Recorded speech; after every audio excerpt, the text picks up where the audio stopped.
Good morning students. आज हम next topic start कर रहे हैं जो कि है कंपाउंड माइक्रोस्कोप। ये बहुत ही इम्पोर्टेंट क्वेश्चन है। ये पेपर में ऑलमोस्ट आता ही है, किसी न किसी सेट में ज़रूर आता है, 5 मार्क्स में आता है और काफ़ी इजी भी है। ये आगे चल के आपको कॉम्पिटिशन्स में भी इससे रिलेटेड क्वेश्चन देखने को मिलते हैं। तो इसका क्वेश्चन कैसे आता है पहले वो देखते हैं। ऐसे आएगा कि ड्रॉ ए रे diagram for compound microscope. Compound microscope क्या होता है? सिंपल माइक्रोस्कोप एक बारी उसको क्या करता है, इमेज को बढ़ा देता है, पर कंपाउंड माइक्रोस्कोप बढ़ी हुई इमेज को भी दोबारा यानी एक बारी और मैग्नीफाई कर देता है। And find the expression for its magnifying power, कि ये जो माइक्रोस्कोप है इसकी मैग्नीफाई करने की पावर कितनी है उसको बताना है, यानी उसका फॉर्मूला निकालना होता है।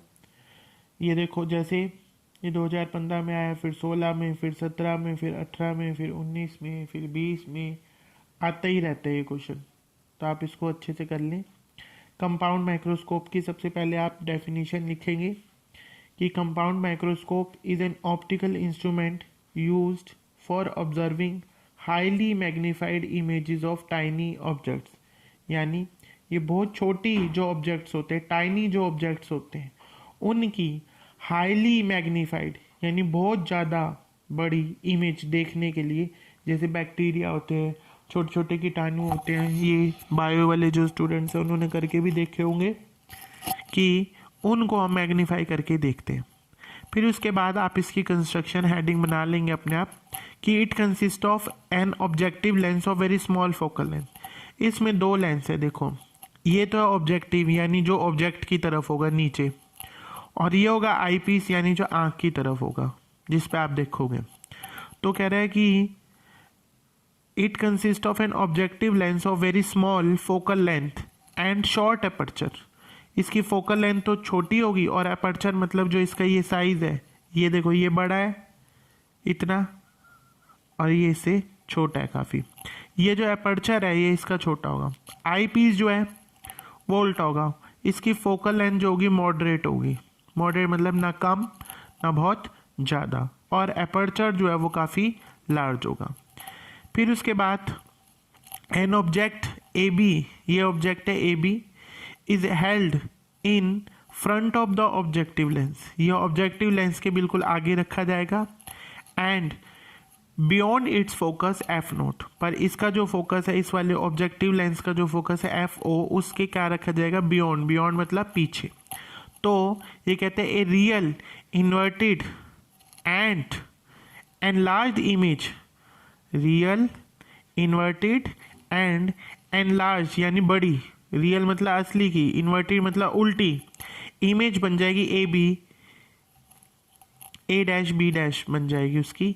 इस फॉर्म्ड कहाँ बन गई, ये देखो ए डैश बी डैश, ये सीधी सीधी रेस गई ए से A1 की तरफ, ये ए से सी से होते हुए सीधा सीधा यहाँ पे चली गई बी डैश, ये A1 से मुड़ करके ये जो आ गई यहाँ पे मुड़ते मुड़ते यहाँ पे कट कर गई। तो यहाँ पे जहाँ कट कर गई वहाँ पे हमने ए डैश डाल दिया और इसके ऊपर बी, ये बन गया आपका इमेज। ये पर अभी ए बी की इमेज बनी है ए डैश बी डैश, जो काफ़ी ज़्यादा बड़ी नहीं है। तो अब ये इसके बाद एक और लेंस रखा हुआ है, ये इसके फोकस के अंदर आ गई। देखो इसका जो ई है एफ ई, उससे क्या आ गई, इस तरफ आ गई। तो अब ये इसके लिए ऑब्जेक्ट बन गई। जैसे इस वाले लेंस के लिए ये ऑब्जेक्ट था, ऐसे इस वाले लेंस के लिए, आई पीस वाले के लिए, आई लेंस वाले के लिए ये ऑब्जेक्ट है। ये ऑब्जेक्ट इसकी इमेज को फिर से बड़ी इमेज बना देगी। ये देखो A double dash B double dash, A double dash B double dash. इस ए डैश से फिर से 2 रेज गई, एक तो ये आ रही है, ये मुड़ करके आईज में चली गई, फिर एक ये नीचे बिल्कुल कॉर्नर पे आ रही है, ये भी मुड़ के इधर चली गई। पर ये दोनों रेज कभी मिल नहीं रही। कहाँ मिल रही है, पीछे बढ़ाने पर।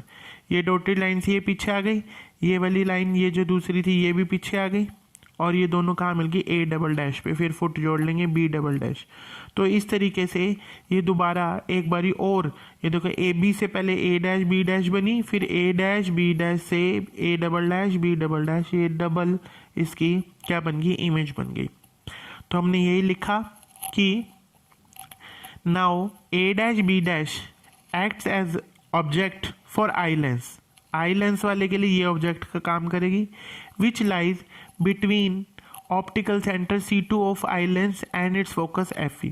ये जो इमेज है कहाँ पे FE, ये पॉइंट है, और ये इसका सेंटर है C2। इन दोनों के, ये FE और ये C2 के बीच में है ये जो लाइन बनी है। ए वर्चुअल एंड मैग्नीफाइड इमेज, ये जो लाइनें हैं, ये जो नई इमेज बनी, ये कैसी बनी? वर्चुअल, क्योंकि ये बैक साइड बढ़ाने पे बनी है, और ये डॉटेड लाइन से इसलिए दिखाई गई है क्योंकि ये वर्चुअल इमेज है। A double dash B double dash is formed by eye lens. किसने बनाई? आई लेंस ने। अब इसकी मैग्नीफाइंग पावर निकालनी है।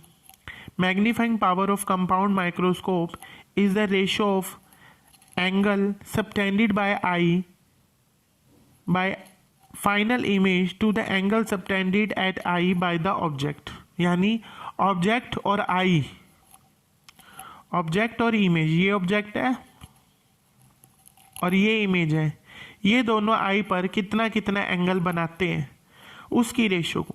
देखो ये ऑब्जेक्ट ए बी है, इसको अगर परपेंडिकुलर डाल के यहाँ देखें तो ए डैश A1, ये sorry A1 B double dash, ये ए बी जितनी हाइट है, जितनी हाइट इस ए बी की है उतनी इस A1 B डे की। ये कितना एंगल बना रहा है यहाँ करके? देखो ये बना रहा है अल्फा एंगल। ये अंदर यहाँ ध्यान से देख लो आप, ये दिया हुआ है अल्फा एंगल।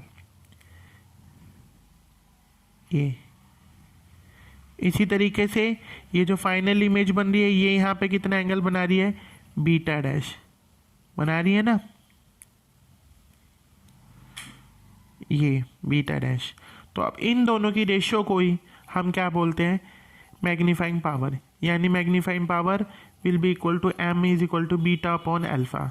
अल्फा किस किस के बीच में बन रहा है वो एंगल लिखा हुआ है, बीटा किसके बीच में बन रहा है, कौन सी ट्रायंगल के बीच में वो लिखा हुआ है।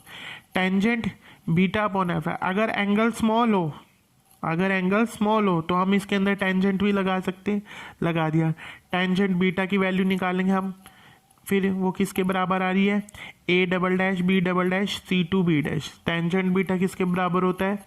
Perpendicular over base. किस ट्रायंगल में लगाएंगे हम? जहाँ पर ये बीटा होगा, ये वाली, यानी B double dash A double dash और C2 इसके बीच में बन रही है ना, B double dash A double dash और C2, इसके बीच में से P बाई V की वैल्यू हमने निकाली। इसी तरीके से सेम टू सेम अब हम किसकी वैल्यू निकालेंगे? अब हम वैल्यू निकालेंगे टेंजेंट अल्फा की। टेंजेंट अल्फा की वैल्यू निकालने के लिए हम ऊपर वाली ट्रायंगल में देखेंगे क्या आ रहा है? A1 B double dash C2 B double dash. A1 B double dash किसके बराबर है? AB के ही बराबर है, बिल्कुल, उसकी और इसकी हाइट सेम है, इसलिए अब मैग्निफिकेशन में M में हमने इसकी वैल्यू डाल दी। ये C2 B डबल डैश, ये ऊपर नीचे ये B, और ये दोनों कट गए, ये दोनों कट गए, ये बच गया। इसको हमने खुद से, ये बचा था, ये बचा A double dash B double dash, और क्या बचा? AB। तो इसके अंदर हमने A डैश B डैश से मल्टीप्लाई और डिवाइड करा, ये ऊपर वाला मल्टीप्लाई, ये डिवाइड, ये और ये तो पहले से थे, पर ये हमने सेम चीज़ से, ये A double dash B double dash और ये A डैश B डैश, इससे मल्टीप्लाई डिवाइड करा और नीचे डिनोमिनेटर को चेंज कर लिया। क्यों करा है? ताकि ये जो बन रही है ये किसकी मैग्निफिकेशन आ रही है? देखो AB था, उसकी इमेज बनी A डैश B डैश, तो ये मैग्निफिकेशन कहलाएगी किसकी? ऑब्जेक्टिव लेंस की। फिर जो आई पीस है उसके लिए ये ऑब्जेक्ट था A डैश B डैश, और उसकी जो इमेज बन रही है फाइनल वो क्या बन रही है? A double dash B double dash. तो ये किसकी मैग्निफिकेशन हुई? ME की। यानी M जो आया वो किसके बराबर आया? ME इंटू M नोट, जिसमें ME यानी मैग्निफिकेशन ऑफ आई पीस का फॉर्मूला होता है 1/D बाई FE, जहाँ पर D जो है वो होता है least distance of distinct vision, यानी 25 सेंटीमीटर। ऐसे MO जो है वो किसके बराबर होगा? -V/U। इन दोनों फॉर्मूलों के यहाँ लिख दिया। ये जो ME आया था उसका फॉर्मूला ये दिया हुआ है, और जो MO आया था वो होगा -V0/यूनिट। इन दोनों को यहाँ पुट कर दिया, तो ये फाइनल क्या आ गई हमारे पास? मैग्निफिकेशन की फॉर्मूला। इस फाइनल रिजल्ट को आप बॉक्स में बंद कर देंगे, और ये मैग्निफिकेशन का आपको सारा फॉर्मूला मतलब ये दोनों ट्रायंगल लेके एंगल दिखा करके सारा बताना है। इसको आप कॉपी पे बना लें आज 2 बारी और अच्छे से याद कर लें। कोई दिक्कत आए तो मुझे फ़ोन करके पूछ सकते हैं। Thank you.